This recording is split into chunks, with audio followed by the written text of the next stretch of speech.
Ayan, magandang hapon sa ating lahat. Kukuha ng pagkain ng kambing si Kuya Randy. Medyo hapon na para mapakain mamaya. Marami pang gagawin, kailangan ng double time.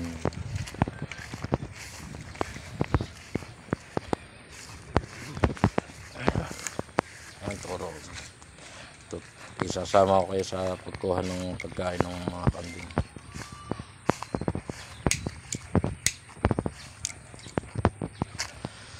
Ayan, medyo mainit pa kaya anino. Ayan, pagtawid lang dito baka andyan na yung kuhanan ng pagkain. Malamig na pala. Ayan na, ang dami Magapang lang sa kanyang mga kangkong.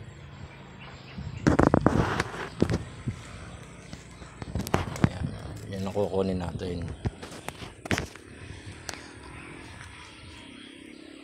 Ayan, ang ganda ng bukid doon, luwang.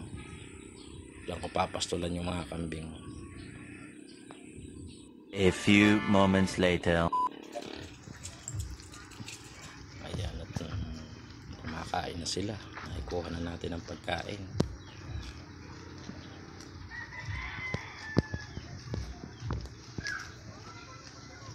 Dali lang naman silang ikuha ng pagkain, hindi naman ganun kahirap. Yan, sariwa.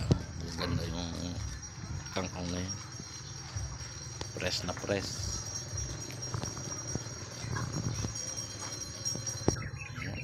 Kumain. Saglit lang nila, isang puno ng kainan nila na yan. Saglit lang nila yan.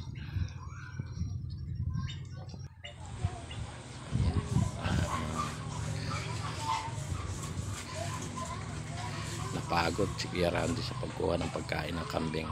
Ayan, pawis na pawis. Kaya pahinga muna ng konti. Maya pwede nang maligo, napahinga na para tanggal yung pawis.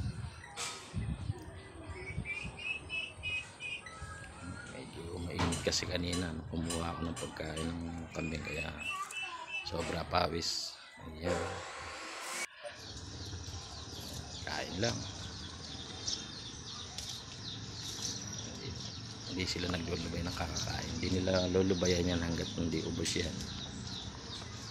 Yan ang kainaman sa mga alaga ko na yan. Hindi nagtitira ng pagkain dyan yan. Inuubos nila yan. Hindi naman sila nabibilid masyado dyan dala nung nasa ilalim sila ng puno. Medyo pa na ngayon. Malamig na. Hapon na kasi. Ganado ba kumain yung isa yung lalaki, paakit pa.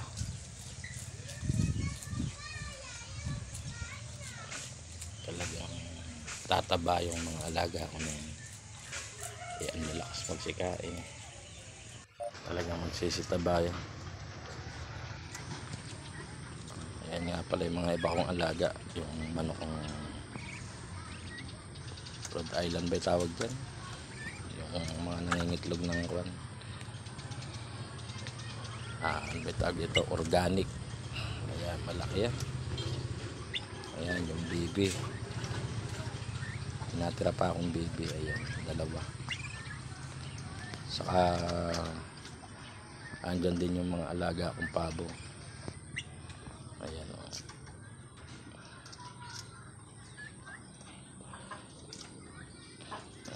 Ano na yan, mga busog na yan, nagsikain na yan.